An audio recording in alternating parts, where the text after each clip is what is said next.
Giadich, and welcome back to the Irish Brigade with Thomas. You join me today as I recount a summarised story of the 69th Pennsylvania Infantry, who were originally raised as the 2nd California to represent California in the Eastern Theatre. The regiment was known as Paddy Owen's Regulars, as well as the Sons of Erin, and many other nicknames they would gain throughout their years of hard fighting. The regimental history is now being looked at, and we will look at battle flags and uniforms. 69th Pennsylvania's first battle flag was a national colour by the Horseman Brothers and Company, presented to the regiment in November of 1861, after they had mustered fully into service. It was carried in battle to December 1863, when it was retired and replaced by a second national flag, which was manufactured by Evans and Hassel. That battle flag remained in use until the regiment mustered out in July 1865. The regiment also carried a green Irish flag, the only Pennsylvanian regiment to do so, and according to the Philadelphia Inquirer, the 69th Pennsylvania's battle flag was, quote, "a beautiful specimen of art that did credit to the taste of its donor," unquote. One side represented the coat of ancient Ireland's an Irish harp, and the other side featured the coat of arms of the Commonwealth of Pennsylvania and a text that read, "presented to the 69th Regiment by their friends." The flag was initially presented to the regiment when it was stationed in Berryville, Virginia in very early 1862, and was replaced by a copy in March 1864 when the regiment remustered and re-enlisted for an additional tour of duty. Companies I and K were designated as the regiment's skirmishers and wore a heavily Americanized Zouave uniform. This uniform consisted of a dark blue Zouave jacket, green trimming, cuffs, and 16 brass buttons down the front on both sides of the jacket, a sky blue Zouave vest, chasseur-style blue jackets, or blue trousers, and a dark blue kepi. This was one of the very few Zouave uniforms that did not use lead. However, the Zouaves were mostly destroyed in the 1862 Peninsula campaign and were not replaced.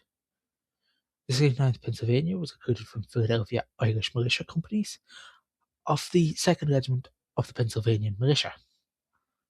These companies were the Emmett Guard, the Hibernian Greens, the Irish Volunteers, the Jackson Guard, the Maher Guards, the Patterson Light Guards, the Shield Guards, and the United Guards.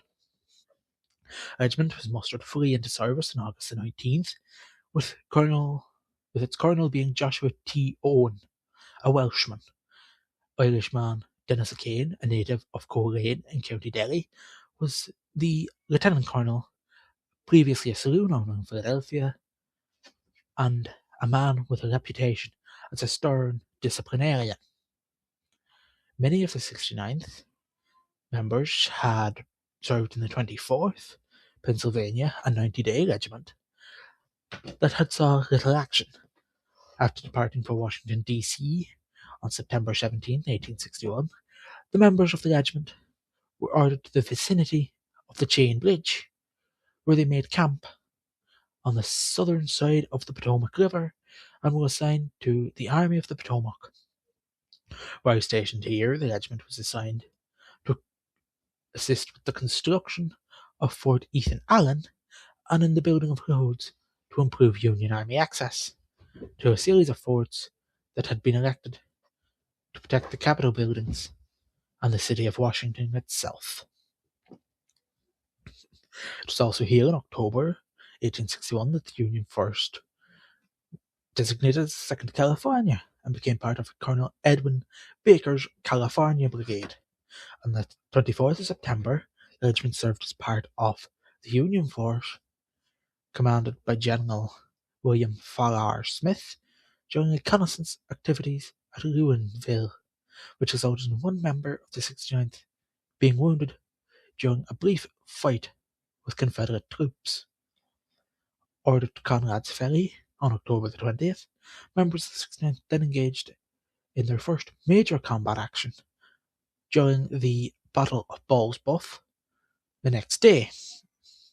After this battle, the regiment was redesignated as the 68th Pennsylvania for a short time, and then the 69th. They made an attempt with the 69th New York to form an Irish brigade, but Governor Andrew Gregg Curtin of Pennsylvania opposed the formation of such an Irish brigade, and thus the 69th were redesignated to honour their comrades in the 69th New York. In 1862, the regiment served in McClellan's Peninsula campaign, during which it was complimented by Major General Joseph Hooker for making, quote, the first successful bayonet charge of the war, unquote, at the Battle of Glendale. On June 30th, the 69th Pennsylvania found itself in the heat of battle when Confederate troops attacked the rear of the combined Union force on the heights east of White Oak Swamp. Sustaining only minor casualties, the regiment ultimately helped to drive off the enemy. The next major action was the Battle of Antietam, where it lost 88 men killed, wounded, or missing in action at the Westwood. Following the battle, O'Kane was recommissioned as a colonel and awarded command of the 69th. On November 4th, 1862, in Harrisburg's Pennsylvania Telegraph carried a front-page news report on the court-martial proceedings overseen by Brigadier General W.S. Hancock, held for Colonel O'Kane on 3 counts. O'Kane was found guilty of charge of conduct prejudicial to good order and military discipline and unbecoming an officer and gentleman. The sentence directed that Owen be dismissed from service of the United States. The court-martial hearing, which had convened on October 7, 1862, held at Harper's Ferry, Virginia, the charges against Owen and subsequent ruling of dismissal were outlined as follows in General Orders number 168, issued from the Army Headquarters of the Potomac. They read: Charge 1. Violation of the 50th Article of War. Charge 2. Conduct prejudicial to good order and military discipline. Charge 3. In this instance, that Colonel J.T. Owen, 69th Pennsylvania Volunteers, did call his Lieutenant Colonel Dennis O'Kane a, quote, son of a bitch, unquote, in the presence of his daughter, Miss O'Kane, that he then made improper and offensive requests of the young lady and her father, including insisting that the young lady sleep in his tent. All this occurred at or near Harper's Ferry, Virginia, on or about the 4th of October. Owen was found guilty of the first and second charge and their specifications, but not guilty of the third. According to the Press of Philadelphia, although the court found Owen guilty and sentenced him to be dismissed, court members then also recommended that Owen's sentencing be remitted and that he be returned to duty.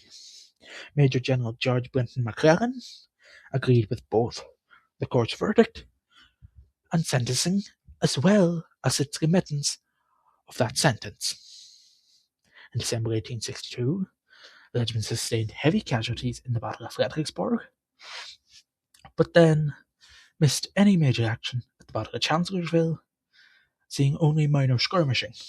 In 1863, the unit played a critical role at the Battle of Gettysburg, helping repel both Brigadier General Ambrose Wright's charge on July 2nd and the Pickett-Tremble-Pettigrew charge on July 3rd. Its casualties over the last 2 days of battle were enormous, losing 143 men of their 268 men. These men lost included Colonel Dennis O'Kane, Lieutenant Colonel Martin Tuesday, 2 captains, and a lieutenant. The regiment's ranking officer, Major Duffy, was seriously wounded but refused to give up command until the battle was over. The 69th was the only regiment not to withdraw from defending the stone wall in front of the corps of trees during the charge.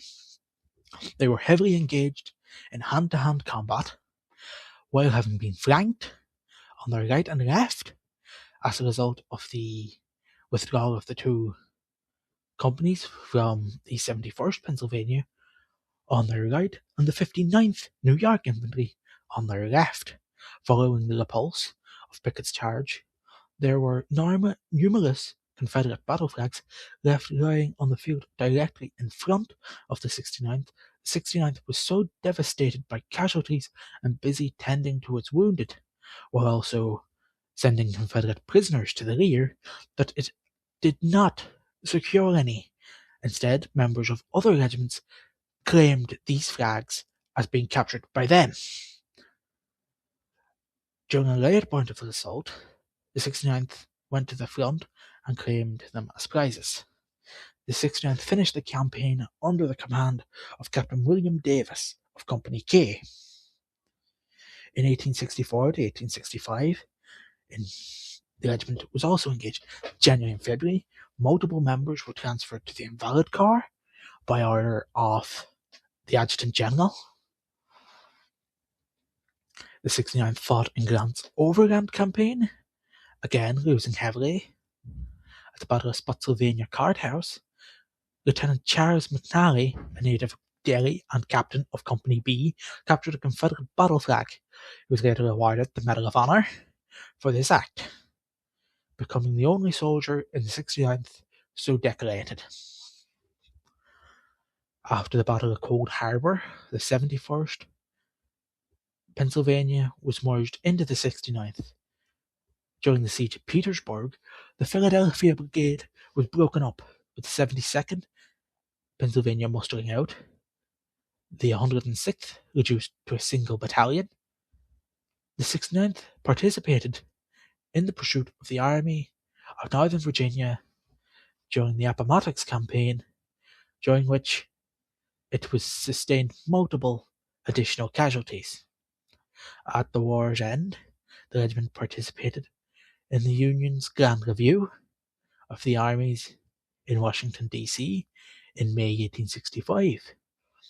The regiment then officially mustered out at Ball's Crossroads near Washington, D.C. on July the 1st, 1865. I could never do this regiment true justice. I cannot recommend Don Erzberger's books enough, an incredible resource for those interested in the history of the 69th Pennsylvania. My own ancestor was a member of the 69th in Company B, a Private James McConaughey. He was wounded at the Battle of Antietam and mustered out in February 1863, thus missing their most famous moments at the Battle of Gettysburg. This has been the Irish Brigade with Thomas. I hope you've enjoyed. Please like, subscribe, follow me on Instagram if you're on it. And yeah, until I meet you again, Slán go fóill.